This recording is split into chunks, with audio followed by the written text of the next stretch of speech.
I was saying about me being the podcast host and then being the fucking on a podcast, because I find it easier being a guest than being not necessarily easier. I think I'm just better. I don't know if that's right or wrong.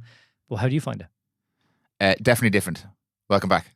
We had to do that first, yeah? Yeah, I'll do it. I'll come back first. Okay, Welcome back to the podcast, Brian. Thank you. And I think I did a post about this. No, I said it in the introduction to the podcast that's going live today. So if you listen to this one, you'll have already listened to the intro in the last podcast, in which I say that you're going to be joining me quite regularly on the podcast going forward. We'll probably do one a month next year to 2023. Sounds good. If you'll keep coming back. Yeah, 100%. So thanks for being here, and we'll try and tidy up these intros as we go. But the question you asked me was, do I find it easier or different being a podcast host or podcast guest? And we're talking about this because you were talking about Rogan being on other podcasts. Definitely different. I really enjoy being a podcast host. Yeah. I don't think I have a lot to contribute as a podcast guest. Are you just being facetious here? Like, do you genuinely, like, you value to offer? I just don't see the value I have to offer compared to when I bring guests on, the value I can offer as a host, in terms of bringing someone on who has an expertise or something in an area. Well, the first thing I would say to you is that you're an extremely good host, as anyone thank you. this will definitely testify. Because, like, what you do is you make it, the conversations we've ever had, conversations I've seen on all your podcasts, you always bring it to an area that the vast majority of people that I see do podcasts don't do. And is that something that you're purposely doing? I wouldn't say I purposely do it because I thought it was going to make me a better podcast host. I find it really, two elements to this. I find it really interesting to kind of go deeper into, I believe most people have value. Apart from yourself is what you said. Fair, yeah. I believe most people have value. No, I don't think I don't have any value, but I just think I have more value as a podcast host. I'm always like flattered, but like confused when people ask me to go on their podcast. I'm like, what exactly am I going on to talk about here? And it ends up being kind of random conversations about random stuff. That turned out pretty good, I suppose. But I didn't at the start think really actively about like, this thing will make me a better podcast host, but because again, working in the clinic, dealing with people, having one-on-one conversations, I find myself being really interested. Like, we would have a conversation, we cut straight through the bullshit all the time and get kind of into relatively deeper stuff. Even if we're just kind of going for a walk or something like that, it tends to be quite deep and about personal development and business and all that kind of stuff, as opposed to like, just see the football this weekend and stuff like that. And I realized over the years that most people have a lot more depth than we give them credit for. And I found it very interesting to go a little bit deeper with people on things. So I was genuinely interested in people. And I just brought that interest and curiosity. This is why I started the company, the Prymal podcast thing. I was like, there's loads of people that I've met through the job I did that are adding massive value to their little pockets of the world, but they could add way more value. I wonder, could I help them tell their stories and get that out there and expose more people to them? And that's what I was really excited about. So it kind of came with that. The hosting side of things and the natural interest. I was really curious about these people, and I said to you all the time, I only bring people on here if I'm actually interested in what they have to say. I'll never bring someone on if I don't care about what they have to say, for like the numbers or to play the game or anything like that. So that's where it comes from. It wasn't like a conscious decision, really. But you've said this a couple of times, and I would agree. This is like therapy for us, like, because you end up, like, say, going much deeper and having conversations that I think a lot of people want to have and maybe potentially are afraid to have or just don't have on a regular basis. Yeah, I only had this conversation last night with Jill. We are all looking for that space. Our brains need that space to process thoughts. And like, if you talk to most people in psychology or therapy worlds, and it's all about giving the brain and the consciousness space to process these thoughts and these inputs that we have. I did a post about it recently there as well, but the Zeigarnik effect and overwhelm. We're not processing a lot of this stuff. We're just consuming and inputting all day. And I was like literally chatting to Jill last night saying, like, we literally have no time to process this stuff. So the podcast for me is my outlet, my processing time, because I'm shit at meditation. I'm shit at journaling. When I get it done, it doesn't give me what I need because I don't practice it enough. I've no time in the day. I don't give myself time in the day. Not that I have no time, because I get up in the morning, you're on, you go. And we then get so afraid of being alone by ourselves and sitting with those big scary thoughts that we actively distract ourselves. Go to the toilet, bring the phone, sitting in the car, turn on the radio. I think I mentioned this in the podcast the last day. I was driving over to Sean, 25 minutes, didn't put a podcast on for the first time ever in the car, and it was nearly a psychedelic experience for me. It's fucking like, what is this? These thoughts were just coming. And you say you do it sometimes when you're training, what comes up, like when you're doing something like that forces you to kind of be in your head.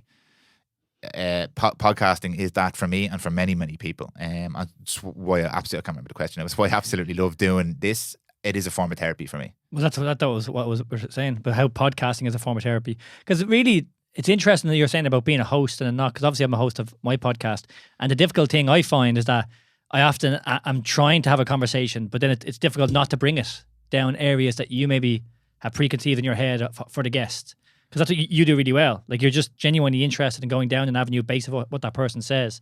And what's really difficult as a podcast host is just to follow along with the natural conversation. And that's why I find it easier to be a guest, because there's no agenda. It's just like, hey, what's the crack? And we'll just have a chat and see where it takes us. And I think that's the best podcasts are that, because ideas come, and like I said, we're just trying to formulate ideas right now. We've no idea what we're even going to talk about. We do have a rough idea, but what we're going to actually say, we don't know. Yeah. The Tell Us podcast, by the way. Yes, which is a podcast. little plug for that. But yeah, it's expectation for what this should be. This should be a thing. And most people, when they start anything, like having an Instagram page or whatever, having a brand, a business, whatever it is, going on a date, you present this image of yourself, and you kind of get locked into that. Then you get a bit of audience capture, and you kind of just keep doing that thing then, and it becomes safe and comfortable for you.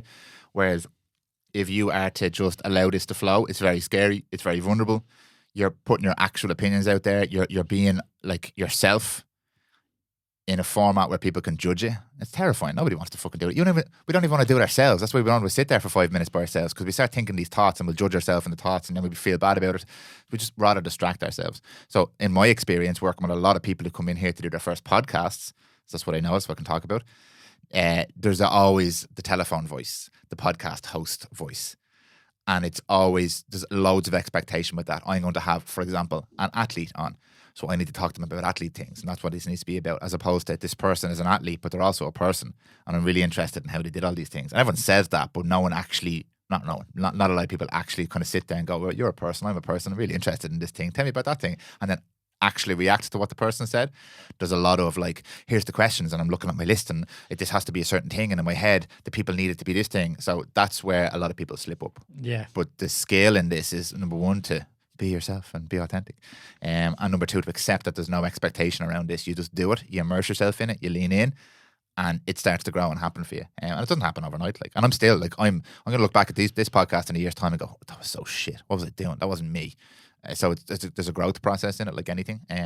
But the people who do really well with this kind of thing, they embrace that part of the process, the organic nature of it. That's so true, because I've been doing podcasting with you for the last 2 years, and it is definitely a skill that you have refined and got really, really good at, that I can see, and that I'm obviously trying to learn and get better at as well. And you're improved. Do you feel like you've I improved? definitely have improved, 100%, Yeah. and based off your coaching and your expertise as well, and that kind of idea of reflection, as you said, which can be excruciating sometimes, but such is growth. You know, growth is difficult, and if you do want to get better at anything, and that's the joys, I think, of life, and I'll take it back to movement in terms of what we do, it is a skill that you are not going to be very good at initially, and through repetition, through reflection, just through that consistency, you will get better.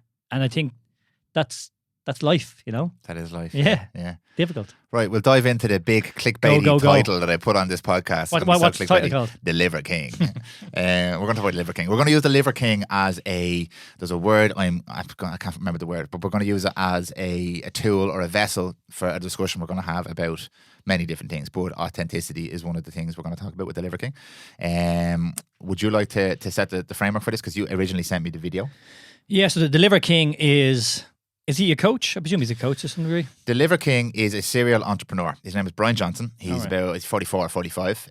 He's a business owner, so he owns multiple businesses worth multiples of hundreds of millions, selling supplements, so sports supplements, whey proteins, organ meats, that kind of stuff.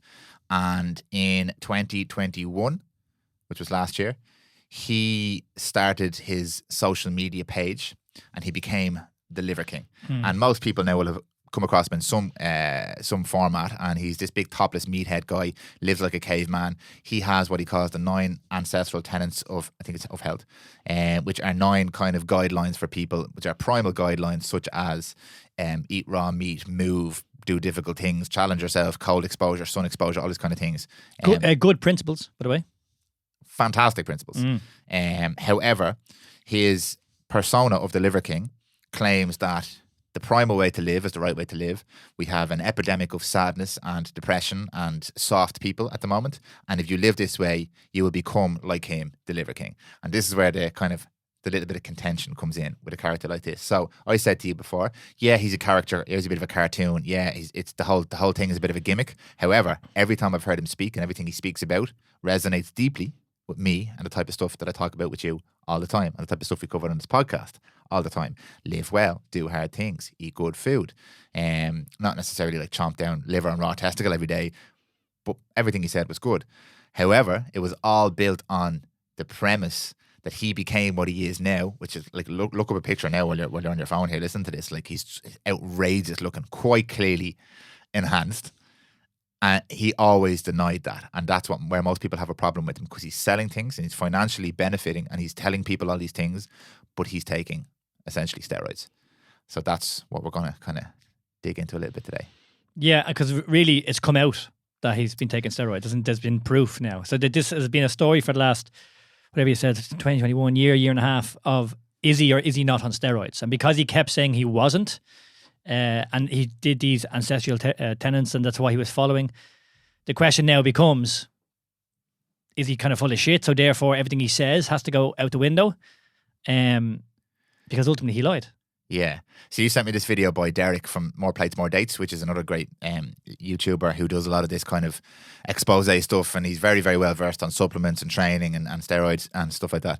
And you sent me this video yesterday where it's pretty much categorical proof, emails and stuff like that. Yeah, 100%. From this guy, Brian Johnson, Liver King. And his manager. Outlining his steroid use. And he categorically, there's hundreds of different clips of him completely denying any sort of enhancement or steroid use. And that's where the problem is, because he built this whole persona of the clean person and denied taking steroids. And your point here is, well, you can make your own point, but... Well, my point is, and the question I asked, and I kept asking you, like, is just like, well, does that tarnish what he's saying? Does that tarnish who he is and his message that he's delivering? So if you just kind of look at the message he was delivering, as you said, the tenets and the principles behind it, I think they're brilliant. I think they're absolutely, I listened to a couple of podcasts he was on. I would agree with everything he says. I think it's very inspirational. I think he's helped an awful lot of people. And the message he's promoting is one that I believe we should all be following. You know, not necessarily down to the wire, but certainly the main principles behind it of taking that responsibility for your health, for your body, is definitely something that I preach myself and would agree with. But my issue would be around the steroid use. That if you see the Liver King now, if you've never seen him before, as you said, go and look at him. I think everybody would say he's on steroids. Like, it's so obvious just to look at him. It looks very abnormal and not human. Like, you have to be genetically enhanced to look that way. And I think everyone would kind of agree. Whether he was or he wasn't was obviously a different question. So, yeah, that there's a moral issue here now regarding him lying in my eyes. So he lied about him getting in this shape of what he's preaching, when in reality, we couldn't get in that shape doing what he says we should do. Yeah. So that's my issue right now. Yeah. I'm just going to read out just if people aren't familiar with this guy, just the 9 tenets he has here. Sleep, eat, move, shield. And what he means by shield is protect yourself from Wi-Fi and all that bullshit that we deal with nowadays. Connect, as in relationships. Cold exposure. Fucking pop up here. Sun exposure. Fight, as in like ancestrally fight, go out and like protect your land, protect your family, do all that kind of stuff. And bond. And bond, again, is to build that community. So there's connect and bond are quite similar, but they're his 9 ancestral tenets. And they are absolutely brilliant, and everything he talks about absolutely brilliant. His supplements apparently are great. His companies do great because the product is good. He denies that his influence has had, he says, negligible effects on his profit margin, which is absolutely impossible to believe, as your man Derek outlined nicely. Exactly. But he's made millions. This is, again, what we're so... From the very get-go, again, everything you're mentioning about the tenants, they're really good. I would agree with. Why wasn't he honest and open from the get-go of his use of steroids? Because he had something to sell. So there's a disconnect for me of this lying around the steroid use to sell something. So he's not being authentic in terms of his want to help people, is what I would say. And that is what I have an issue with. Okay. So this is where it gets squirrely, because I agree in part with what you say. He's not being authentic about the whole picture. Yeah. However, if you look at, and again, this is not Prymal isn't descending into a pop culture podcast, and we're going to be commenting on pop culture and stuff like that, but there's deeper stuff to this. So if you look at even those emails that were sent back and forth, like, it seems as if he was doing a lot of this shit anyway, and he does most of the shit he talks about. Yeah. So all of the stuff he talks about is not fake. Where I see it, why this for me is a kind of a vessel for a bigger picture discussion is, a lot of the time we spoke about this. Did we speak about it with Matt Walsh on the last podcast? Maybe we did, I can't remember. We speak about it with Jordan Peterson, because he recently put up something about nutrition and everyone was kind of pushing back, saying stay in your lane. Is a lot of people are kind of all or nothing, baby bathwater kind of stuff. So they'll find out something about a person, and then that now devalues absolutely everything else that person has said or done. Now, I agree because there's a lot of very vulnerable and naive people out there who will swallow anything. So those people should be very careful about what they consume. And if they believe that they can get in that kind of shape with just doing the stuff that Liver King says, it's like the personal trainers who are there jacked with 7% body fat telling you can be like me in a 12-week transformation. That's not correct. And there is a bit of a moral and ethical question there. However, I've always lived my life kind of looking at resources like this saying, right, I don't agree with A, B, and C, what this person says, but fucking D through to Z is massive value, so I'll take all this kind of stuff. So again, it comes back to me to personal responsibility. I agree with you that maybe he's a bit immoral, but I'm not getting my knickers in a twist. Yeah, he's on steroids, fine. I didn't buy my fucking supplements off him because I thought I was going to get jacked off him. I like everything he has said, and it seems he does most of it. He just lied about this one thing, which is a letdown. So I'm not going to go to him for my advice on fucking steroids, or I will go to him for my advice on steroids because he looks fucking great. But I'm not going to go for my advice on natural bodybuilding. But I think that's the whole point, though, because ultimately what he was selling, though, was this idea of kind of health, and he was selling this image. So there is the disconnect for me, but I would agree with you, and I definitely, I'm not going to throw out the baby with the bathwater here. There's plenty of good in terms of his message and the principles that he believes, and he does live, and ultimately he preaches. So that's the issue, though, I think, because there's some level of education here that is needed. There's some level of awareness here that's needed to take bits that are good. And this is what we always talk about. Go back to Peterson or Matt Walsh or people that we don't agree with everything that they say. But there are bits that they do say that are hugely valuable that we can take into our own lives. And that doesn't mean we agree with every single aspect of their message. Yeah. But that's what gets lost, I think, online, because it has to be all or nothing. Yeah, I think what we're touching on here is it's really interesting because it's also about, as I said, the vulnerability and naivety of people, and do public figures have a responsibility to us? There was a lady in here, she is a consultant gastroenterologist, I think that's her correct title, Dr. Anne-Marie Eustace Ryan. She was on a podcast for a client of mine, and she actually spoke really well about this because she is a big advocate of healthy gut and nutrition as part of medicine, which wouldn't be the norm in the Irish medical model. They don't talk about this kind of stuff. It's surgery, it's medication. There's not a lot of people talking about gut health and diet and the importance of maintaining your gut health. And she spoke really well on this, but she said something really interesting. The line was, food is not medicine. And it reminded me of a lot of the healthy eating people who promote healthy eating for illnesses and for cancers and low inflammation diets and stuff like that. There's massive value and information in there, and they're correct a lot of the time, but they speak about it as if it's the only way. And vulnerable people could really quickly be caught up in that and believe that the only way to cure this is to ignore all of the advice from mainstream medicine because it's evil or bad or coming from pharma, and to only do this. And my approach to that would be the same approach I had during COVID as well. Is like, everyone is picking a fucking side here. That's a moronic thing to do, because usually these sides are both wrong. The answer is usually somewhere in the middle. So let's take all of let's be very careful about the information we consume, but also let's not just ignore all the information we consume. Let's acknowledge that systems have flaws and incentive models, but also let's acknowledge that they do great things for modern society. You don't have to pick one side or the other, but you are either A or B. And in most cases, you're either A or B. So I think acknowledging that that's how people's minds work, I would tend to agree with you a little bit more then, because people will be like, oh, this is how I live now. I'll just ignore everything else. And I'll ignore it, but the fact that I'm type 1 diabetic and I'll just overtrain 14 times a week and just eat raw liver. That's not a good approach. However, the vast majority of people who are ill could get a lot better by taking that kind of approach. So it's a weird... Well, you actually said it really well there. Every system has their flaws. And I think this is the idea now, getting a bit too dogmatic down any kind of avenue that you are looking at. Because I'll just take it from the movement perspective. Again, we're Movement 101, which is essentially all-encompassing movement. Train any which way you want to, move any which way you want to. There's no necessarily right or wrong. It's quite an individual process. But there is principles underlying all that. And the exact same with Liver King. And even just changing his name to Liver King, it's all about liver. Yeah, mate, it's all about liver. And you're going to shove a lot of steroids into you at the same time. That's what I mean. So he's promoting this idea of eat more liver.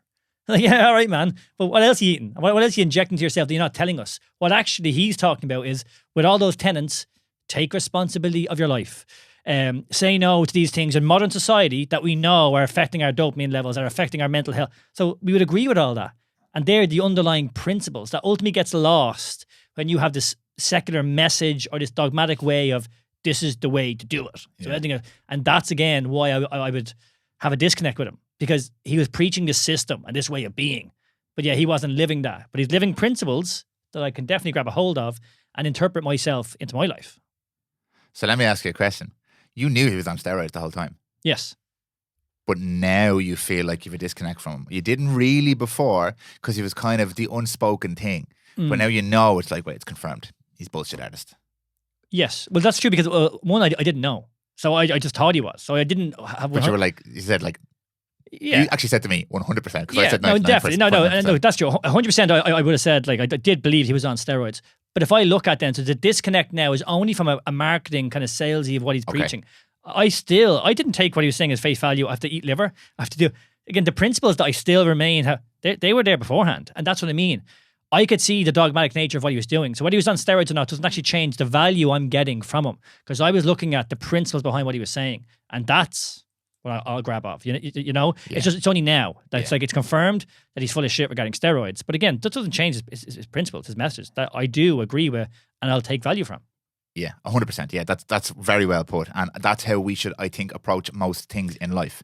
But we don't. And this is where the problem comes up. And this is why people get really upset about this, I feel, is because we know that most people just swallow everything. So this is really dangerous to put out there, that you can live like this if you do what I do. That's what you said there, though. I think it is dangerous. That's more what it's not necessarily that what he's saying and that makes him a bad person. It's dangerous because we don't know how people interpret it and what they'll do. However, it's dangerous because people don't take responsibility for themselves. Go back to it. So let's go back to the principles. Yeah. And that's what I mean. So underlying all this was the responsibility and what he's saying and all, I would agree with. But unfortunately, you've got to package it a certain way. And this is the thing. He's blown to millions of followers, millions of dollars packaging this message. So that's what I don't like. That it's just like, do it this way. And it's like, no. And this is what the society in general. Everyone wants the answer because as humans, we can be sure I do this and I'm better or I'm happier or I'm more healthier. Everything's happy. Everything's great. But as we talked off podcast for the last hour and a half, fucking just struggle every single day. And life is really difficult. So there's no perfect answer for anything. Yeah. It's that's one thing I will say. The marketing was unbelievable. Yeah. The whole I think didn't he say it was again in that video? He said he was talking about 1 million followers before they started. This was the plan. Yeah. 1 million followers, and he got to 1 million followers in like 8 months. He's not like 1.7 or something now. The marketing was insane, and everything he speaks about, you can't sell that stuff, but you can sell a story. And I actually spoke to a friend of mine about this morning. There's real lessons. I like to take lessons from all these things. There's real lessons to learn from what he has done from a marketing point of view. And Derek addressed this as well in the video. There's no problem with sales, but wouldn't it be much better if you could use that type of skill to sell something valuable that actually works?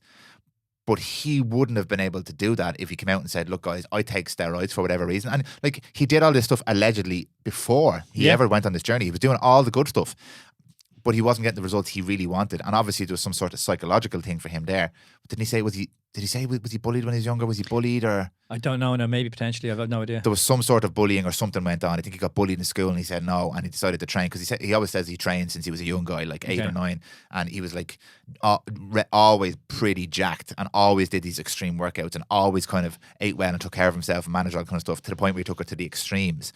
So he's obviously an obsessive character. So if he came out and said to us, right guys, I'm super successful as a business, got all these great companies, these products, I have a great system here built on 9 tenets and pillars of health, but I use steroids and I'm a bit fucking obsessive. Everybody like, all right, pal, fuck off. Yeah. But he comes out and goes, I'm the Liver King, Primals. And I was like, ooh, what's this? It's a story. So I think that let's change the narrative then to kind of modern life and society and kind of what we need to do to cut through the noise, to be noticed. And ultimately, so this is, again, it changes now the conversation we're having. Do you have to potentially do something like this in order to, have the impact that he's had? Which brings me back to the question you asked me at the very start. Like, there's a pressure to be a certain thing when you're doing a podcast or have a company or whatever. The Liver King did, whatever. There's a pressure to do that because it's how you break through the noise. So it's just really, I find it really interesting. Like I like you, I said 99.9% that guy's on steroids, but I do believe it is possible to do what he did. Just extremely unlikely. Somebody in the world has the genetics, and if we got the best guys in the world at like natural training, could get someone in that shape. Yeah, almost impossible, but not impossible. No. I'll never say impossible. Yeah, no, and I think you're right. Maybe I was saying it's impossible. Let's look at him. It's not impossible. It is just extremely unlikely. Out of 7-8 billion people, it's so improbable. 7-8 billion people, 1, 2. It's just it's madness. Like he's the specimen of a man, muscle and just the physique he had. It was just obvious that it was enhanced and it wasn't actually human. Yeah, but it doesn't, for me, take anything really away from it. And the other person we mentioned when we had this conversation, we had an argument actually up in the woods, me, you, Rob, and Conor O'Keefe, up in the woods having an argument about Ross Edgley is the other guy who we had a similar, not the same, but a similar argument about, because Ross, if people don't know who Ross Edgley is, he is kind of an extreme athlete. Adventurer. He's done a lot of he swam around Britain in like how many days it take him? Was it nearly 500 days? Yeah, but he broke records. English Channel, etc. He's done like triathlons where he does a triathlon carrying a tree. He's climbed the height of Mount Everest on an 8-meter rope, so just climb it 8 meters over and over and over again. He's done lots of mad stuff. And his physique is it fluctuates quite a lot, but he's quite ripped. He's broad, and big, muscly, massive arms. So like an extreme physique, you'd call it. And we were having a conversation about whether he was enhanced or not enhanced, and everyone was saying it's impossible to do what he does, or and then it's very unethical to do what he does. And my take on it was, well, maybe he is, maybe he's not. I wouldn't be surprised if it came out to say he's not on steroids, because I think what he does is possible. It's very hard, but possible, not on steroids. And I also wouldn't be surprised if it came out and said he was on steroids, but it doesn't change anything. And then the argument was, but it's dishonest and it changes what he's done. And I was like, it changes the context in what he's done, but like give 99 lads fucking steroids. They're not doing what he did. So it doesn't change the fact that he did it. It's just a different thing. It's not the same as doing it clean. Well, just with Ross Edgley, the reason that the conversation kind of started, not necessarily about what he was doing physically, which is unbelievable. I'm not saying everyone could do that. It is phenomenal. But it's more the fact that he was kind of still packing on size and muscle whilst just swimming for 10 hours a day or 20 hours a day or something like that. But well, he was kind of maintaining size. He was eating like 8,000 calories a day. And again, look, I don't even necessarily know if he is on steroids. I wouldn't even say for definite that he is. I would be surprised if he's not, like you. But I think that the issue you have with steroids or something like that, and I don't think it's the same thing as Liver King, because he's not preaching what Liver King is preaching. He's just doing these outrageous things. I think what people would think is that if he was on steroids, oh, sure, I could do that then if I had steroids. But that's not true. Yeah. Like, it still takes a huge amount of work. Still, the commitment, the mindset, the physicality of it all is outrageous. And again, go back to the amount of people who actually do what he does. I'd say very, very, very, very few. So, I don't know. It's a weird one because it's more performance enhancing as opposed to this is my message. So, yeah, I don't know. Really. And for me, it's different to the likes of Lance Armstrong, because he was cheating. I agree with that. He was breaking the rules. That was the breaking the rules. Ross is not breaking the rules. Yes. Because there are no rules to what 100%. he's doing. And that was my argument. But then I remember Conor was saying, and he's not wrong, but I remember Conor was saying, but it's dishonest, so it's not the same. I was like, it's still massively impressive. Well, there is a dishonesty to it, though. I mean, in the sense that, like, he's saying that, well, I don't know, even, is he saying that he's not on them? Like, it's a question that he's even asked. People haven't even asked that question. I don't know. And people talk about Ross. Like, I don't think he is, to be honest with you. Like, I don't think he is either. In case he's listening and he's coming, I want to get him on the podcast. I don't think he is, though. I don't think, like, I just don't think he is. I don't. Yeah, neither do I. But I've never heard anyone ask him. And I did see a couple of people commenting, it's the fucking internet, you never know what you're fucking reading on the internet, but I did see a couple of people talking about the fact that he avoids the question all the time. I've never ever seen anybody ask him, and to be honest with you, I don't really think he is, but maybe he is. And what is it just about steroids in general? Because if you look at even the industry, the fitness industry, a lot of people are on steroids. They're in great shape. I think it's something the general public potentially don't have full information on, or maybe they're not fully aware of that. You know, this person who's telling you can be ripped in 12 weeks or follow my plan, etc., is potentially taking steroids and lives a lifestyle that you might not be willing to live. Yeah. But why does it have a bad connotation taking steroids? Like, what's the reason? It's a good question. We've gone on to a conversation about steroids now, but it is interesting. I know it's just kind of about steroids, but it's more about the Liver King, the principle kind of thing, and not throwing the baby out, as we said. But why is it? So a steroid is, in my opinion, it's just a thing. It's just a thing. It's the context which is important, and the abuse of anything is dangerous. Yeah. So from an individual point of view, obviously, if you're talking about your health and all this kind of stuff, people get these ideas in their head about good and bad. So steroids can be used in amazing work in medicine. It's anti-inflammatories. Now, again, it's overused and overprescribed in many different cases, in my opinion, in the medical world too. But I've seen very good application of steroids. To help people with inflammation, help people with pain, help people all sorts of stuff. So it's just a thing. It's a tool to be used. Like alcohol. Alcohol is not good or bad, but it can be abused like anything else. So I think it gets a bad rap because a lot of the talk around steroids is to do with cheating in competition. So that's why people, steroids. Because it's illegal, say. It's not allowed. Yeah. And also, the point that you made, I think that's why people give steroids a bad rap. I could do that, Yes. but I'm not on steroids. So it's a virtue thing. I have virtue, therefore I could never do what this guy could do, but I have virtue because I don't take steroids, so I don't need to do what he does. He's only doing it because he's cheating. So that's the attitude. I've had the privilege of listening to 2 very interesting conversations in the last month with Jake Brennan and Ben, depending on who you ask, Crowell or Crockwell. I have to pronounce his name differently. 2 lovely guys, both powerlifters. And Ben is an entrepreneur and is a different kind of powerlifter because he's absolutely jacked as well. Most powerlifters in that division tend to be like really, really large men. And Jake is a really, really large man. And Jake is the first man in Ireland to squat 400 kilos and the first man in Ireland to total 1,000 kilos in powerlifting. If you don't know what that means, go look it up. It is fucking impressive. And so 2 cool dudes. And both of them use steroids openly, talked about it on the podcast. I'm not kind of breaking any, it's not breaking news here. They both use steroids and they both have really interesting takes on steroid use. Both of them are very, very comfortable and happy with what they've done and how they've done it. Both of them are fully aware of the risks. Both of them are taking responsibility for this.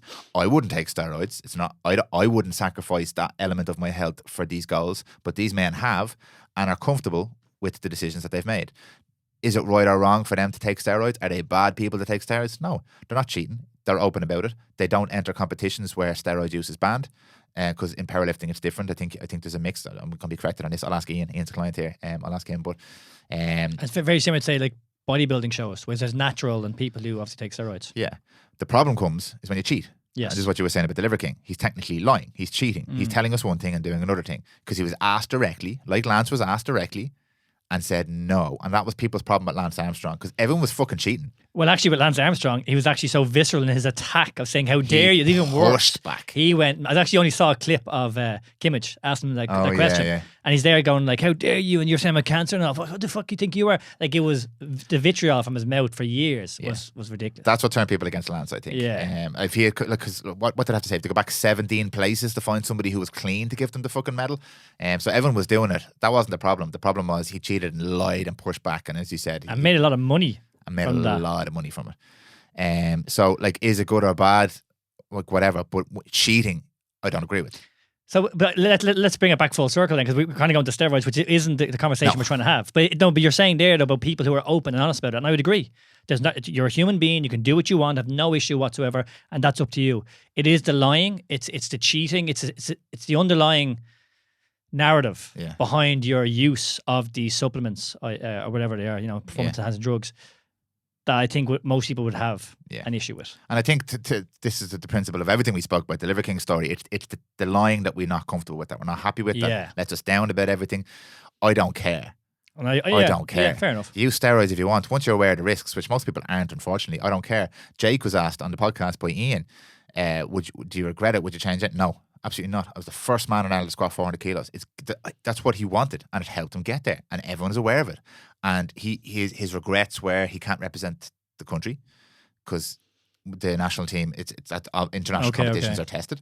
But apart from that, he did what he wanted to do, and he got what he wanted from that. Now, you can dive deep into people's psychology and say, is that what you really want? Are you covering up for insecurities, all that kind of stuff? Whatever, that's personal stuff. They're aware, they know the risks for the most part, and that's what they decide to do. Now, will you regret this in the future? Maybe, I don't know. But it's kind of like the conversation that we had earlier on about trans athletes as well. Now, I don't want to, geez, we're after blowing, the place is after going wild now. But it's the same thing. That is cheating because those people have had a hormonal advantage. If it's a male who's transitioned to a female and is now competing in female events, has had a hormonal, pharmacological advantage for 20, 25, 30 years, however long they've been a male, with the testosterone, the bone structure development. Even when you stop taking the steroids, you have this, like schoolboy rugby is a big problem here. I don't know if they're still doing it now, but I remember talking to a lot of people saying they juice the nuts out of you until you get to actual adult rugby when they start testing, or a level when they start testing, because you can gain so much muscle and develop your bone structure and stuff. It's not healthy to any degree before you start getting tested. So you can build up that massive advantage. So all of that is cheating, and that's a problem. So cheating is a problem. But the steroid itself, it's not. It's the principle we don't like is the cheating part. It's the dishonesty part. I think it's interesting because just go back to what we're saying about the principles. It is more the cheating, but it doesn't necessarily even take away from the hard work or go back to Liver King. It's not magic. Underlying message and all kind of crack. And I think that's what people end up kind of focusing on, is this kind of one aspect of whatever it is, and kind of missing out then on the principles or the goodness or the benefits that we could all get from someone's message or journey or whatever way they're kind of following. So I think it's about asking questions, because the likes of this, I think people are always going to do things and be not truthful, lie, cheat. So, you can be annoyed by it, but like ultimately, does it affect my life? Do I have to, what can I learn from it? What can I take from it and ultimately be better? Yeah. And this, like I was saying earlier on, this is how I like to think about things. Like maybe people are lying. Maybe we talk about Hermosi a lot. Maybe he's an absolute fraud. But I've got so much value from the things he has said. And I make decisions. I have a filter. Like I don't take what he says and fucking do it. I listen to what he said. If it makes sense in the context of all the other stuff I've heard, I reference it based on other things that I have heard. I don't just fucking swallow what he says. And this is a problem nowadays. Looking at this the opposite way is attaching yourself to an idealism because of one thing that you tend to agree with. So we're talking about originally like throwing out a team because they did one thing you disagree with. Now, what tends to happen as well is you join a team because of one thing you agree with, but like there's nothing behind that. It's all bullshit and no substance. But then now all of a sudden you're attached to that team. Like an example you could use is this whole feminism thing. Like most people agree on most things when it comes to equality and opportunities for the genders and all that kind of stuff. Most people agree. Most people are reasonable. But feminism has these figureheads who are usually extremists. And if I'm a feminist, this is the figurehead. I attach myself to this figurehead because they're for feminism and I'm for feminism. All of a sudden I'm on this team. But everything else that they stand for is absolute horseshit. But now I stand for that shit too because I'm on this team. So that's not healthy either. But it's the same problem. You need to take responsibility yourself to like vet this shit and take the bits that are valuable to you and form your own opinion. I think it's interesting you say that, because I think it comes down to understanding yourself more in terms of like your needs, your values, what you want to do with your life. You said there about Liver King, for me, was like, oh, you're saying there's a disconnect. I was like, yeah, there is, from him as a human being and what his message is portraying or what he's saying.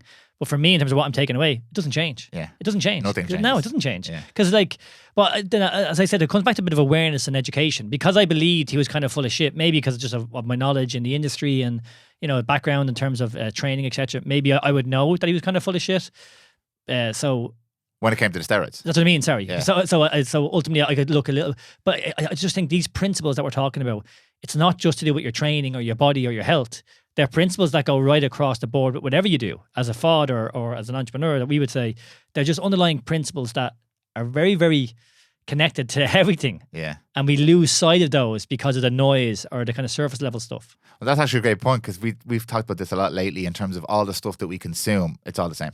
Yeah. So realistically, that's the vetting process and the reference process I'm talking about. All these people are saying the same thing in a slightly different way, with a flavor to it, and go back to it. Sorry, in a Liver King way. It's packaged as this is the answer. This is the system. And that's what I don't like about Liver King. Ultimately, it was like, it's my way. Yeah, this is the way. I have the answer, and this is what they were talking about, him being a charlatan. Yeah, they have the answer, and you've now got to go to this person or give him money in order to get the result that you want, because no one else knows apart from this lad. Which is bullshit. Yeah. Like, it's absolutely bullshit. Because every system, I said, has their flaw. And even in terms of what I do, there's no perfect answer. And I have all the answers for what I do helping my clients. So I'm constantly developing. You're learning. But there's underlying principles that need to be in place in order for people to get the result that they want to. And that's just what gets missing. But those underlying principles aren't just about this one aspect. They're across life. And ultimately, all these kind of self-help things, your business or your body, they need to have these principles in place in order to be successful. Because without them, they simply won't work. What are those principles? Well, I'll even just go back to our principle, Movement 101, which is responsibility, education, and empowerment. So just take that as a father. I need to be responsible for my child, education. I can learn either by just being a father and learning, or again, reading up and doing stuff, and empowered. I have to have a want, a strive to be a better dad. Now, I'm talking about movement, our principles, but I've just put them towards being a father. Now, use that as an entrepreneur. Use that as a mother. Use that as an athlete. Like, they're underlying principles. And now I can add the system on top of that. The way I do it might be a little bit different than you. But if you want to be a better dad, having the responsibility, the education, and the empowerment, you won't go too far wrong, And again, because we actually talk about this as well, the self-help industry and reading all these books. When I was in my 20s, man, I love self-help. You're going to read. And I wouldn't action on any of it because I was waiting. I was like waiting for this thing that's going to give me the answer. Like, there has to be an answer somewhere, and I'll kind of get it. And they're all saying the same thing in a slightly different way. Some very good systems, some better than others, definitely that I take. But I realize now that's the principles. It's the underlying thing that they're saying that I need to do. But that's what's really difficult. Yeah. taking a responsibility, getting educated, and being empowered every single day is fucking difficult. And you got to start anew every single day. And no matter how successful you are, you fucking struggle with all of them. And again, that's what I don't like with the charlatan that was Liver King and his message. Because that's giving off a false impression of giving somebody the result from the system. That's not the answer. It's all this stuff underneath it, like, you know. And I think that's the difficult thing. We keep talking about this to go back to that idea of kind of responsibility and the struggle and the sacrifice of life. That, you know, there's no perfect answer. There's no one way. And I think the more we can kind of embody that, the freer we are, the more creative we are, and ultimately, we don't know what we can create or we can do. Yeah, I'm laughing because most of our conversations end up coming back to the same area, but it's that point again. Just the same principles. Yeah. Most of the conversations we have, no matter what they're about, where I was examining those underlying principles, like where is this coming from? What does this actually mean on a deeper level? So it's not just about the Liver King take steroids, it's what does that mean to me and you? And we've just unraveled that a little bit there for ourselves. And again, this is my form of therapy. Well, let me go to you then and kind of your principles. You know, do you any particular principles that you stand by? Or I don't feel like I have them as well defined as you, but empowerment is a big one for me. Empowerment, and like empowerment then branches off for me to everything. If you to empower yourself, you must educate yourself, and this is why I started the podcast, is to try and educate myself and by extension other people who wanted any of this information. Being empowered means if I'm empowered, I can be fitter, stronger, healthier, more educated, more financially free, a better dad, better in a relationship, everything. So for me, empowerment is like the cornerstone of it all. I don't have a nice triple threat like you. But even with that, like we've developed that over time, and you kind of just fall back and going, oh God, this is actually what we do. And the first one for me was what I did with my own body, was take the responsibility. When I had a bad shoulder, I was waiting to be fixed. I was going to all these people to fix me. And that was much easier to blame somebody else. Yeah. But then I had to look at myself, which was difficult because I was doing a lot of silly things. I wasn't sleeping, I wasn't eating well, I wasn't training. I was living a lifestyle that just didn't concur with what I wanted to achieve. And that's difficult to look at yourself going, no, this is your fault, you know? And again, that's why I don't like Liver King and go back to that. It's like the supplements these are all the answers that we have to have. When in reality, it's the work. It's the work every single day that's difficult. Yeah. It's the choices that we make of the noise that is all around us trying to distract us and take us away. So if you were to give advice to anybody, do you give advice? I don't know. Do you give advice? Who might you give advice? If you were to give advice to anybody on if something like this has happened in their life where they've been let down by something or they've been following a certain ideology or a certain person or a figure or something like that, and they've just listened to this now and they're like, oh, well, what the fuck do I do then? If someone show me the answer, because I think sometimes it's easy to forget that many of us aren't as privileged as me and you to be able to sit here and have the communities we do and have the contact with people we do. 100%. We're constantly referencing people that we either know personally or clients of ours or people that we interact with or people that we have the time to sit down and follow and consume their content. A lot of people aren't as privileged as that. Where's a good place for someone to start who's listening to this going, well, fuck, if I don't follow a person who gives me the answer, like how do I build this sense of principle for myself, my own personal philosophy? Well, the first thing I'd say is, for me personally, and a lot of people that I deal with who've kind of come up with the principles or kind of realised this, it's only been found through sheer struggle and hardship and darkness. Like genuinely, you know, like I didn't have the answers when I was in my 20s or... This is not what people want to hear, Brian. Yeah, but and again... It's what product are you selling? Yeah, but it's not that you have to go through the struggle, but just realise that it's pretty normal if you do, you know, that we've all gone through it. And then what's changed for me is environment, mentorship. Environment's a big one, isn't it? Yeah. Well, because even just me and you are great mates. We have these conversations. To have this outlet and to have this person that I can literally learn from and have discussions with, to learn more about myself and what I value and what I want from life, that's everything. And our friendship has only developed over the last couple of years because of these conversations, because we want to get better. So like for me, like mentorship was huge. Mentorship in every aspect. And that could be business, that can be your body, that can be fatherhood, it could be any avenue whatsoever. But investing in yourself, and again, some people aren't in that privileged state, but don't be afraid to follow people on social media, message people, ask for help, ask questions. You know, and then you've got books, you've got podcasts, you've got plenty of resources. It's not about consuming though. It's about implementing something that you learn. Yeah. Yeah, no, that's great advice. I would add to that, because that's brilliant advice. I would add to that because you mentioned like the consuming thing is an issue. We do need people for inspiration. We want people to follow, but I kind of mentioned it earlier on, build yourself a little system for referencing this stuff, for kind of what's the word I'm looking for here, for corroborating this kind of thing. Don't take anything as gospel. So don't pick one person and do everything that person says. Don't pick an ideology. Make your own opinions. We mentioned this before. Chris Williamson put a quote up speaking about the fact that most people's opinions aren't their own. They're kind of they're a filtration of the content that they've consumed that day, that week, that month, or whatever. So building some sort of system for yourself where you can take the bits that resonate with you. Not. I don't mean build an echo chamber for yourself, but take the bits that resonate with you and cross-reference them against other things that you've heard from other people that you value, other people that you respect. And that's what we do. Like, we often challenge each other on things as well. Like, I'll say something and you'll challenge me on it. Like, I'll give you a quote that I heard that day and I'm like fucking dreaming about this quote. And you're like, well, hold on, like, break that down a little bit. Like, what does that mean here and how are you going to apply that there? And I'll do the same thing for you. That's a good system that we have to keep each other in check. Like, Jill keeps me in Jill fucking keeps me in check for sure. Like, I'll say something, she'll be like, what the fuck are you talking about? Hold on. Think about what you just said there. So like, that's very valuable for me. And then when I hear something, I'll often think, well, I've heard this in a few different places now. Let me maybe have a look or think about this thing. This might be something I want to apply to my own life. But the biggest thing I'm on now is less consumption, more action. It's so powerful for me. Personally. Yeah. Well, you said there about environment. It's on the exact same. Like, you're off social media, like you're not on TikTok, because this consumption, it just takes you away from actually understanding maybe what you do want, you taking that action. Because I think only through action can you learn. You know, can you learn what you do value or what you want from life? And then ultimately, there's those teachings in taking that action. You know, and I think this kind of idea of difficulty. I just want to get something here that I was writing down this morning.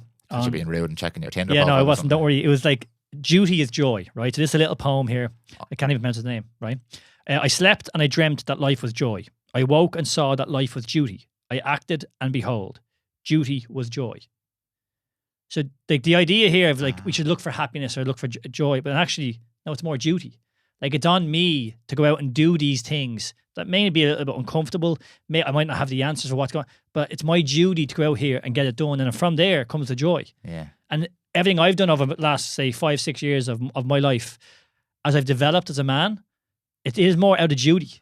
And I'm kind of realizing now, I only said to you earlier on, I'm only getting to a stage now, I'm kind of realizing, fuck, like, it's difficult. Everything's difficult. It's on me to go out and put myself out there, put myself in environments, say hello to people, message people and be like, hey, how's it going? And it's easier for me as I've developed my skills more, because I've kind of more to offer and value. But I did the exact same thing 5-6 years ago. I didn't have much to value, or much to offer, sorry. But it's when my life changed, you know? But see, as a duty, like, if you want better, make it your duty. Just go out and do these things, you know? Yeah. It's difficult. Do you think we're full of shit? I don't think so, no. I think we're learning out loud, you know? I don't think we're full of shit, no. I think we definitely have a strive and a want to be better. And I think we've proven ourselves that we have got better, but we struggle like everyone fucking else. Who the fuck are we like? You know what I mean? We don't have all the answers. I'm only thinking out loud here, but these are conversations that we have all the time. These are things that we genuinely care about and work on ourselves day to day. Yeah. We're not perfect. We're far from it, but it's something that we want to keep constantly developing and get better as we age. Actually, we were saying that. I'm going to be 36. You're going to be 35. Don't tell them. But like, we want to get better as we get older. Like, I was actually playing football a few weeks ago, and a lad is 32 years of age. The next day, I was like, oh, how's it going, man? You played well yesterday. He's like, oh, fucking body's in rag order. I was like, yeah, what's wrong? Oh, my knee, my back is up, you know, I'm just getting old. And I'm like, what the fuck are you talking about, man? You're 32, and this lad is fit and strong. So his mindset now is like, I'm getting older. I'm breaking down here. It's like, no. Yeah. Like, quite the opposite. I'm only getting started, like, you know?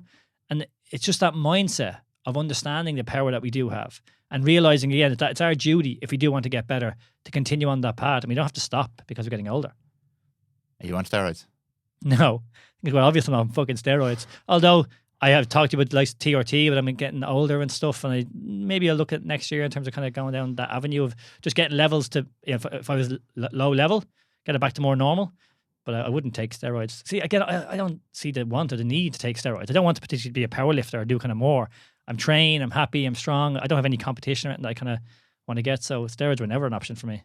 That is exactly the kind of thing that someone who's taking steroids would say. Did you ever take steroids? What? No, but I mean, like, was it ever a conversation, or, you know, as you were getting older? Or? No. So I was obviously involved in the. There's a question people ask me quite a lot. I was involved in helping out with the TRT clinic in Newcastle there in Malahide. And people were like, "Oh, you actually said it to me. Would you be like taking a bit here or there?" It's like it's not the kind of thing you take a bit here. No, and there. but the reason I was asking that, I suppose, was because you were being surrounded by it and you were seeing potentially the results that people were getting. Were you more inclined to be like, "Oh, maybe I should actually do something here myself"? No, for several reasons. One, I was tested and it was absolutely no need for it. Two, from a lifestyle point or how I felt, there was absolutely no need for it as well. Three, it was never really something that interested me. I sound like I'm trying to defend myself now. I'm taking steroids. That's like exactly what someone said. Yeah, absolutely, 100%. No, it never something that came into my head. Again, my drives don't lie there, and I didn't directly see a connection with how it would improve any element of my life. I'm a guitar player. Like, what's it going to do for me? Make me big and strong and muscly? Like, there are obviously things you can take and do that will improve your aerobic performance and stuff like that. And you can do blood doping and all that kind of stuff. Just ask Lance, he'll tell you. Blood doping. Yeah. Imagine the blood doping. So fucking dangerous. Just to play a bit of GA at the weekend. Some fella playing club GA football, playing blood doping and blood bank at home. Yeah. But no, I've never taken it. But I was involved in the clinic, obviously, and I spoke to a lot of men who, and the vast majority of them were in. Now a lot of people are thinking about TRT. It's become a little bit pop culture. Yeah. And a lot of people are aware of it now as something that you can explore from a non-performance point of view as you're getting a little bit old, not even like old. Yeah, like 40s onwards, kind of mid-30s now. Yeah, it's changing. Like, we had guys in the late 20s, but a lot of the people we saw initially had abused is the key word here, had abused steroids for quite a long time and done a really poor job of managing themselves and all sorts of issues. And they needed some help. Now, TRT is an interesting one. I'm not an expert in this field at all. There are many, many natural ways that you can improve your lifestyle, which can help with your general hormonal profile. But if you have hormonal issues, you need to see an endocrinologist, you need to get fucking tested, lots of different avenues you need to go down to explore what's going on. But there are less extreme ways than doing hormone replacement. But for a lot of people nowadays, they're not going to make the changes in their lives, and maybe it's a little bit too late to make the changes in their lives that will be required to bring their testosterone levels to an optimal point of view.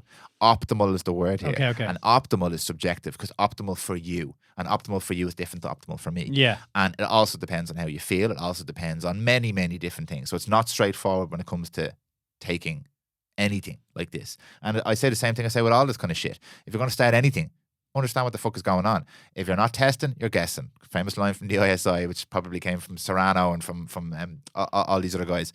But if you're just deciding, I'm going to do this thing, and you've no actual data to back that up, that's a foolish thing to do. It's silly. You wouldn't take anything without kind of having a general understanding of what's going on in your own system. So if I was to give any sort of a note on this, not advice, a note, if you're considering anything, you need to go to the right sources and get some good information on yourself first before trying anything. There's no blanket statements for this. But no, for me, number one, I was tested and there's no medical need. And number two, I feel absolutely perfect. I feel grand. I'm very, very happy with my level of performance and all that kind of stuff. And there's loads of areas in my lifestyle. I'm leaving shit on the table everywhere. I've loads of room to optimize my life before I ever need that. Would I consider it? Yeah, absolutely. Perfect. I've worked in the industry. I'm comfortable with a lot of the knowledge around it and the risks, because there's risks with everything. Am I considering it now? No. Would I consider it for the next 4 or 5 years? If I keep feeling like I'm feeling now, no. Because as I said, I've left so much on the table. I can improve my sleep. I can improve my diet. I can improve my training. There's many things I could do before I would consider that. And that's how I like to approach things as well. Personally, I like to approach things like that. And then let's go back to those principles, baby. And the 9 ancestral tenets of health. I'm on the Liver King program too. So yeah, well, they'll go back to those principles of responsibility, education, and empowerment. So you're everything you're talking about there around your lifestyle, around the things that you can do, the education that you have, and ultimately the empowerment that you do have to perform and live your life every single day. Yeah. I think they're just key. You just get very clear of what them principles mean to you, the values you have for your life, and ultimately who you want to be. And I think from there it comes so much easier of the action steps, the duty that we have to do as men, as women, as people, in order to be better. Yeah, 100%. And just to clarify on that point as well, I'm not saying no because of my age or anything like that. Like, there's people way younger than me on TRT, so not to cast what did I say? Throw shade, not to throw shade on anybody who's like taking TRT at the moment. It's absolutely not. Like, but personal decisions, decide where you are in your life, what your situation is, get tested, and then figure it out with people who know what they're doing. That would be what I would say. There's no blanket rule. I promise you, there's no blanket rules for this stuff whatsoever. Oh, you're 37 and you should be in this range or not. Bollocksology. Don't mind this fucking black and white shit. It's not black and white. It's grey. It's health. It's medicine. It's not black and white. I think we'll leave it there, Mr. Loughlin. We're under the hour, so. Good going. Is there any kind of takeaway that you want to kind of give from this whole episode? Well, you gave some nice advice there for people. The takeaway what I take away from this episode, because we've developed our thoughts a little bit more on this, is that idea of things are much more complex and nuanced and deeper than they seem. Don't throw the baby out with the bathwater. That's kind of my big one. Is there's more levels to all of this kind of stuff. Yeah, Liver King is taking steroids, but does it change the information he's giving out? No. Do we understand why he did it? Yeah, financial gain, most likely. But everything else that he talks about is true. Am I going to be a best friend now? Absolutely not. But can I learn from that? Absolutely. So I think it's a good lesson for me for life.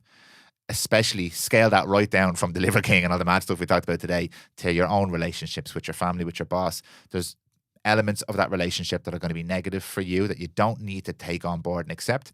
And there's elements of those relationships that are going to be positive. So you don't have to just blanketly agree with everything a person does to be their friend or to be in a relationship with them. And oftentimes that'd be really boring if you just agree with everything somebody said. It's a little bit of healthy skepticism and a bit of a good filtration system designed to empower you is a good thing. That would be my takeaway. I suppose my takeaway is just this conversation, I suppose, is looking now at people that I may not agree with and trying to find those principles. I try to find the benefits that I can take from their message or whatever they're kind of delivering and take it into my own life, because I think we all have our own biases. Clearly, we're all going to go down these avenues and kind of just ignore things that we see kind of day to day, or take it as fact that we don't agree or we do agree. So, like I said, I think it's a lot more complex, and even just the conversation we've had, it's gone left, right, up and down for a fucking change. So, like, I just think the complexity of life and decisions that we make kind of day to day, I think this has to be kind of appreciated ultimately. Yeah, absolutely. Thank you very much, Brian. Thank you, sure. Really appreciate that as always. We have a discount code for ancestral supplements. Get your bone marrow and liver code Prymal 20. By the way, I got like a lot of steroids in the back here now as well. You want to buy them off me? Actually, on the topic, if you're looking for stuff off fucking market, this is your man right here. No one will believe I'm on steroids. You drive around in your puffer jacket and your black BMW with the slick back hair. Everyone will believe you're selling steroids, man. Apart from you see me top off, so no. Don't buy steroids off me. Yeah, they're not the good steroids. Yeah, they're the shit steroids, man. Don't be going down. Mr. Loughlin, thank you. See you next time. Thanks, man.